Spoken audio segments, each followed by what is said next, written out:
Retour au calme à Béoumi après des affrontements. Sidi Touré a échangé au nom du gouvernement avec la communauté, forces de sécurité et corps préfectoral. Et puis des Béninois réagissent à la prestation de serment controversée des 83 parlementaires. Les 83 élus appartiennent au camp de Patrice Talon. Bonsoir et bienvenue dans le 19h. Après les affrontements à Béoumi dans le centre du pays, réunion de crise, une réunion qui a permis de prendre des mesures conservatoires censées apaiser les tensions et ramener définitivement le calme dans la ville. Le porte-parole du gouvernement, fils de la localité Sidi Touré, a échangé avec communauté, forces de sécurité et de défense et corps préfectoral. Le reportage de Léon Brou. Béoumi, ce jeudi 16 mai 2019, il est un peu moins de 21h. Dans les rues, plus de barrages de protagonistes, encore des forces de l'ordre et des populations en attendant l'entrée en vigueur du couvre-feu décalé à 21h, le temps de cette réunion de crise. Présent, le porte-parole du gouvernement, des cadres de Béoumi, le corps préfectoral, la hiérarchie militaire des détachements de maintien d'ordre, la jeunesse et les chefs de communauté. L'autre quand dit on vient m'attaquer, l'autre dit si je rentre, on va venir m'attaquer la nuit. C'est pourquoi ils sont dehors. Mais comme les forces de l'ordre sont là, nous allons tout mettre en œuvre pour que les jeunes puissent rentrer. Que ce soit jeunes malinqués, que ce soit jeunes codés, baoulés de Béoumi, en tout cas que tout le monde rentre à la maison et qu'ils arrêtent de s'affronter. Parce que, qu'on le veuille ou pas, on est la même chose et nous sommes de la même famille ici à Béoumi. Nous avons pris l'engagement de sensibiliser nos enfants, de pardonner, car c'est en pardonnant qu'on est pardonné. En plus de ces engagements, 3 jours de couvre-feu, des rituels de la chefferie traditionnelle et des confessions religieuses pour le retour définitif de la paix. Et c'est de bons augures pour le ministre Sidi Touré. Nous avons essayé de crever l'abcès. Et à l'issue de ces différents échanges, les différentes communautés ont décidé de passer le message de l'apaisement, de la paix, le message de la paix, le message du pardon auprès des différentes communautés pour que définitivement les barrages soient levés et que les jeunes, les femmes et les hommes puissent vaquer à leurs différentes occupations. Et donc c'est véritablement cette satisfaction que j'ai souhaité partager avec nos concitoyens qui sont à Abidjan, qui sont ailleurs sur tout un territoire, qui s'inquiètent par rapport à ce qui se passe ici à Béoumi. Tout est rentré dans l'ordre. 1 million de francs CFA, dont 300 000 francs pour les premiers soins des blessés, dont du porte-parole du gouvernement. Les affrontements de Béoumi, faut-il le rappeler, sont nés d'une altercation entre un chauffeur de taxi-moto et un apprenti Baka. Parlons santé. Après une suspension en octobre dernier des prestations des organisations professionnelles de la santé, les adhérents et ayants droit de la MUGEFSI pourront à nouveau bénéficier des prestations des cliniques et médecins privés de Côte d'Ivoire, et ce à la suite de la signature de la convention cadre entre la MUGEFSI et les organisations professionnelles de santé. Le reportage de Parga Sorokone et Guillaume Zéry. Chaude poignée de main pour réchauffer un partenariat refroidi après quelques malentendus. Aujourd'hui, la MUGEFSI, la Mutuelle Générale des Agents et Fonctionnaires de Côte d'Ivoire, renoue avec les prestations des cliniques privées, des médecins privés et de celles des chirurgiens dentistes du secteur privé, avec cette autre signature de convention cadre. Notre souci et engagement, c'est de pouvoir offrir à l'ensemble de nos mutualistes des soins de qualité et dans des établissements avec des plateaux techniques enviables. C'est pour cela que la normalité retrouvée avec nos partenaires des médecins privés, des cliniques privées et des propriétaires de cabinets dentaires privés, cet accord-là nous réjouit à plus d'un titre. Bénéficier des soins de qualité, les organisations professionnelles de santé, signataires de la convention cadre, s'y engagent. Pour elles, il s'agit dès à présent de tourner le dos au passé et de prendre les dispositions pour faciliter l'accès des malades dans leurs services. L'objectif pour les médecins privés, pour le secteur privé de la santé, c'est de réduire le fossé de l'inaccessibilité des soins. Nos structures sont faites pour que la population puisse y venir. Les mutuelles font partie intégrante de cette population et c'est une partie importante pour nos établissements de santé. Le fait que la MUGEFSI aujourd'hui vienne dans nos établissements de santé est une chose assez agréable et nous en sommes très heureux ce matin. C'est en octobre 2018 que l'Association des cliniques privées et le Syndicat national des médecins privés avaient décidé de la suspension de ses prestations vis-à-vis des adhérents de la MUJEFSI relativement à l'application des tarifs homologués de 1998. Le mot d'ordre des suspensions levé, la liste des nouveaux partenaires sera rendue publique dans les jours à venir. Axer les efforts sur les jeunes pour stopper la propagation du VIH-Sida. Plus de la moitié des nouvelles infections à VIH aujourd'hui se produisent chez des jeunes de 15 à 24 ans. Parmi les stratégies de lutte contre le VIH-Sida, un jeu dénommé « Mets fin au Sida », l'idée amener les jeunes à adopter des comportements sans risque et se faire dépister.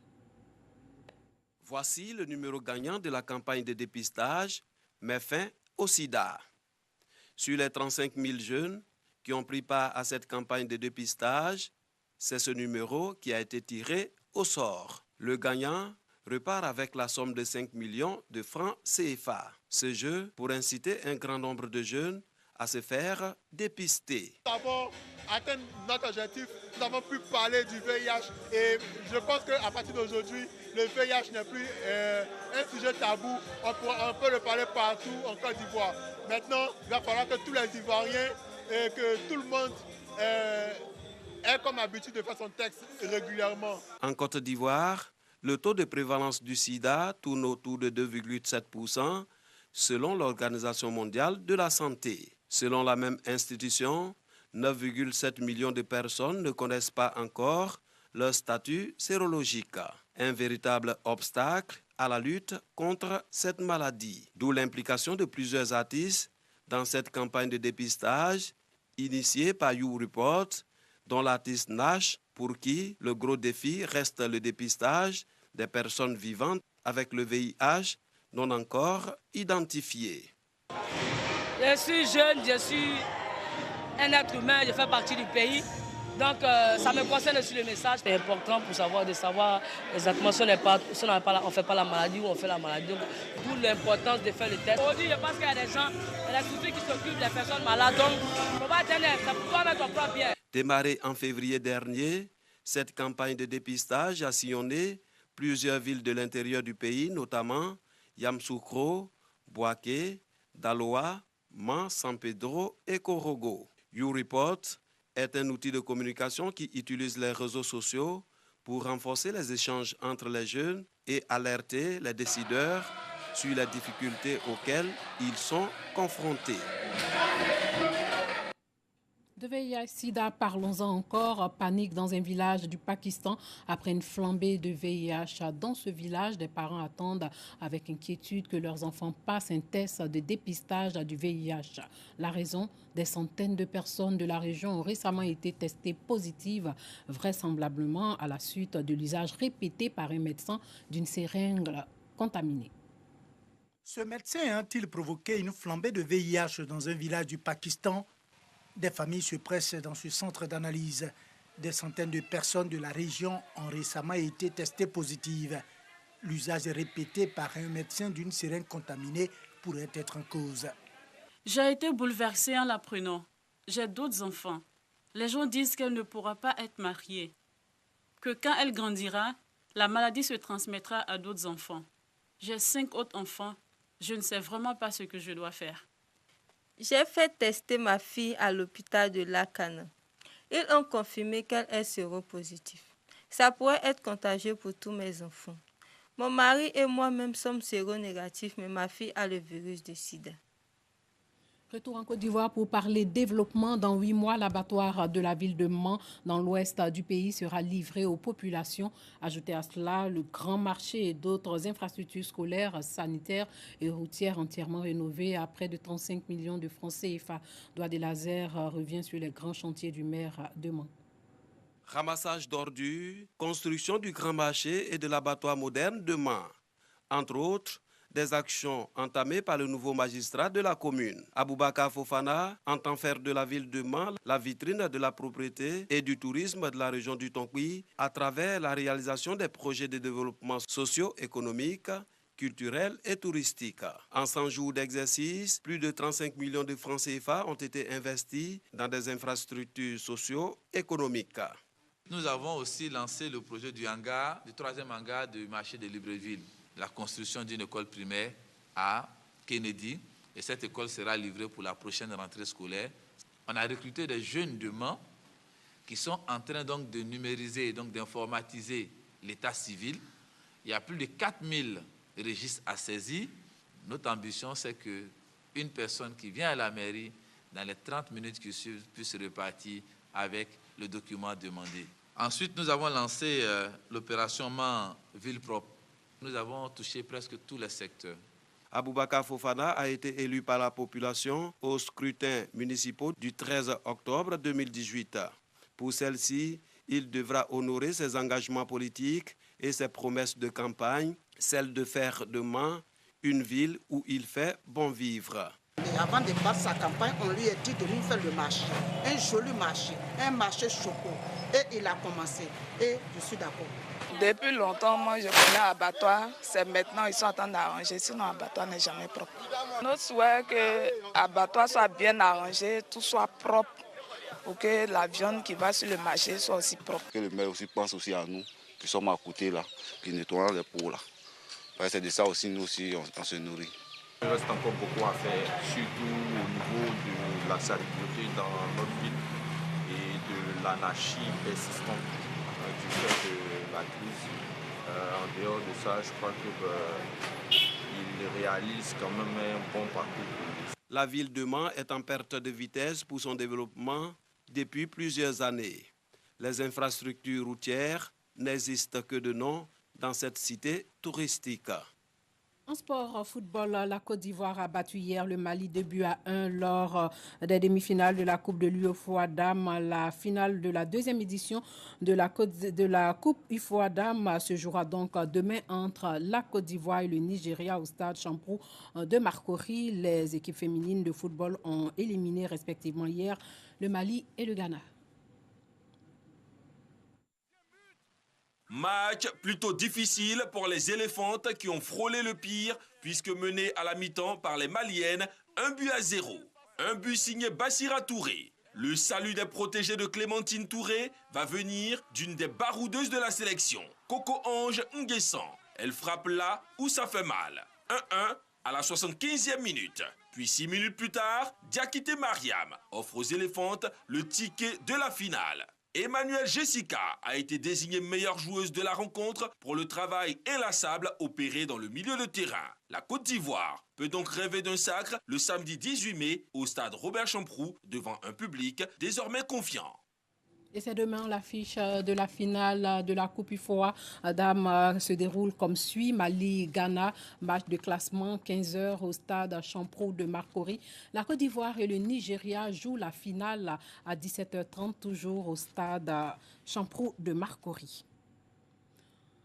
Hors de chez nous, au Bénin, après la prise de fonction des 83 députés élus lors des législatives contestées du 28 avril hier, des voix s'élèvent. Les 83 élus appartiennent au camp de Patrice Talon. Aucune liste de l'opposition n'a été validée. Aucun opposant donc ne siégera au cours de cette 8e législature. C'est une première au Bénin depuis 1991. L'opposition ne reconnaît d'ailleurs pas ce Parlement. Écoutons les réactions. Le plus fort c'est produit et le vin est tiré. Il faut le boire. Nous sommes dans un pays de droit et nous devons respecter la loi. C'est la faille de l'opposition qui a conduit à 83 députés qui sont uniquement de la mouvance. Mais je ne pense pas que tous ces 83 députés vont digérer tout, vont accepter tout à fait. Il y aura d'opposition parmi eux, je le crois. Le Bénin n'est pas un pays où tout le monde doit dormir, c'est faux. Le Parlement doit contrôler l'action du gouvernement, qu'il ne soit pas des bénis oui-oui. Et je n'y pense pas que celui qui dirige veut des bénis oui-oui. Il veut aussi des gens qui vont le confronter afin que lui aussi sache et connaisse ses erreurs. C'est deuil total chez moi, parce qu'on vient d'installer d'une manière ou autre ceux que le peuple n'a pas voté. Donc, sincèrement, depuis ce matin, moi je ne suis pas du tout en joie.